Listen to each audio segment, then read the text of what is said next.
ಬೆಳಗಾವಿ ಲೋಕಸಭಾ ಚುನಾವಣಾ ರಣಕಣ ಜೋರಾಗಿದೆ.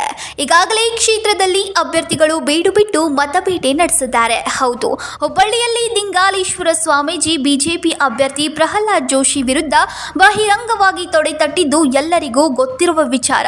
ಇದರಿಂದಾಗಿ ಹಿಂದೂಗಳ ಮತ ವಿಭಜನೆಯಾಗುವ ಆತಂಕದಲ್ಲಿ ಬಿಜೆಪಿ ಪಕ್ಷ ಇದ್ದರೆ, ಇತ್ತ ಬೆಳಗಾವಿಯಲ್ಲೂ ಸ್ವಾಮೀಜಿಯೊಬ್ಬರು ಬೆಳಗಾವಿ ಲೋಕಸಭಾ ಕ್ಷೇತ್ರದಿಂದ ಸ್ಪರ್ಧೆ ಮಾಡುವುದಾಗಿ ಹೇಳಿದ್ದಾರೆ.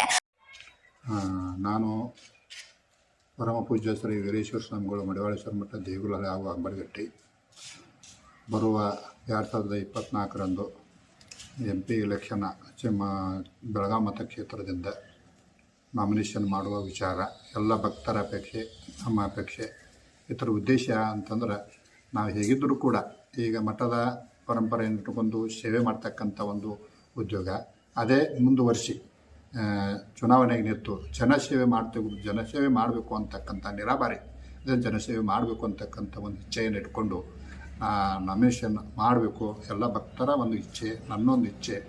ಈ ಇಚ್ಛೆ ಆದ ಕಾರಣಕ್ಕಾಗಿ ನಾನು ಇವತ್ತಿನ ದಿವಸ ಈ ಒಂದು ನಿರ್ಣಯ ಕೈಗೊಂಡಿದ್ದೇನೆ.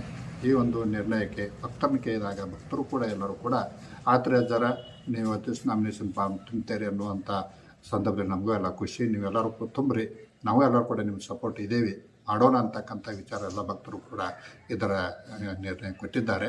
ಅವರ ನಿರ್ಣಯ ಪ್ರಕಾರ ಅಥವಾ ನಮ್ಮ ಸ್ವಇಚ್ಛೆ ಪ್ರಕಾರ ಜನಸೇವೆ, ಜನಾರ್ದನ ಸೇವೆ ಅಂತೇಳಿ ನಾವು ಸೇವೆ ಮಾಡಬೇಕು ಅಂತಕ್ಕಂಥ ಒಂದು ಇಚ್ಛೆ ಇಟ್ಕೊಂಡು ಕಸಿಂದ ನಾ ಇವತ್ತಿನ ದಿವಸ ಯಾರ ಪರನೂ ಅಲ್ಲ, ಯಾರ ವಿರೋಧ ಅಲ್ಲ, ಸ್ವತಂತ್ರವಾಗಿ ನಾ ಇವತ್ತು ದಿವಸ ಫಾರ್ಮ್ ತುಂಬಬೇಕು ಅಂತ ಒಂದು ಇಚ್ಛೆ ಇಟ್ಕೊಂಡು ಕಸಿಂದ ನಾ ಇವತ್ತು ದಿವಸ ಸ್ಟೇಟ್ಮೆಂಟ್ ತಮಗೆ ಕೊಟ್ಟಿದ್ದೆ. ಬೆಳಗಾವಿ ಮತಕ್ಷೇತ್ರದಿಂದ 8 ಕ್ಷೇತ್ರಗಳಿದ್ದು, 8 MLA ಕ್ಷೇತ್ರಗಳಿದ್ದು, 8 MLA ಕ್ಷೇತ್ರಗಳಲ್ಲಿ ನಮ್ಮ ಭಕ್ತರನ್ನ ಹೋಗಿ ನಾವೆಲ್ಲ ಕಾಂಟ್ಯಾಕ್ಟ್ ಮಾಡಿದಾಗ, ನೀವು ನಿಲ್ರಿ, ನಾವು ನಿಮ್ಮ ಪರವಾಗಿ ದುಡಿತೇವೆ, ನೀವು ಹೆಚ್ಚು ಕ್ಯಾನ್ವಾಸು ಕೂಡ ಮಾಡೋಕ್ಕೆ ಬರಬೇಡ್ರಿ, ನಾವು ಅದನ್ನು ನಾವೆಲ್ಲರೂ ಕೂಡ ನೀವು ಲಿಂಗಾಯತರು ಒಬ್ಬರು ಸ್ವಾಮೀಜಿಯವ್ರು ನಿಲ್ತಾರೆ ಅಂತಂದ್ರೆ ನಾವು ಲಿಂಗಾಯತರಾಗಿ ಒಬ್ಬರು ಸ್ವಾಮೀಜಿಯವ್ರು ಸಪೋರ್ಟ್ ಮಾಡದೆ ಇನ್ಯಾರು ಸಪೋರ್ಟ್ ಮಾಡೋದಕ್ಕೆ ನಾವು ಮಾಡ್ತೀವಿ ಅಂತಕ್ಕಂಥ ಅವ್ರದ್ದೆಲ್ಲ ಅಭಿಪ್ರಾಯವೂ ಕೂಡ ಬಂದ ಕಾರಣಕ್ಕಾಗಿ ಅವರ ಅಭಿಪ್ರಾಯ ಇಟ್ಕೊಂಡು ನಾವು ಇವತ್ತಿನ ಸ್ವಇಚ್ಛೆಯಿಂದ ಸಮಾಜ ಸೇವೆ ಮಾಡಬೇಕಂತ ನಾನು ಫಾರ್ಮ್ ತುಂಬ ಒಂದು ಇಚ್ಛೆ ಮಾಡಿದ್ದೀನಿ. ಯಾವ ತಾರೀಕು ಮಾಡ್ತಾರೆ? 12 ತಾರೀಕು. Rajashekhar Hiremath, Kannadamma news network, Belagavi.